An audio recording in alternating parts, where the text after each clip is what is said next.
सल्लल्लाहु अलैहि वसल्लम फरमाया, ऐ अबू हुरैरा अफ्श सलाम, अपनी जुबान से कसरत के साथ सलाम किया जाए।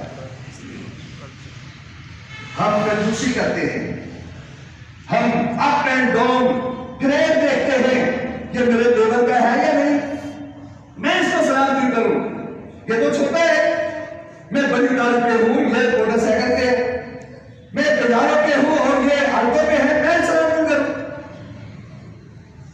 अफसोस कि हम इसके लिए भी ग्रेडिंग किए फिरते हैं कि सलाम करना है या नहीं करना, जबकि आप सल्लल्लाहु अलैहि वसल्लम फरमाया, तुम जानते हो या ना जानते हो, जब तक ये तरगीब रहेगी सलाम करने की, अल्लाह क़यामत बर्पा नहीं करेगा।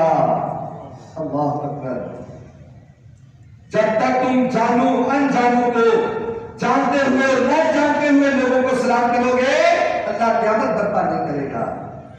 और जब तुम ये देखकर सलाम करोगे कि इसमें सलाम करूंगा तो मुझे फायदा होगा, इसको नहीं करूंगा तो कोई बात नहीं, फरमाया कि क़यामत की निशानियों में से एक निशानी होगी। नबी मोहम्मद सल्लल्लाहु अलैहि वसल्लम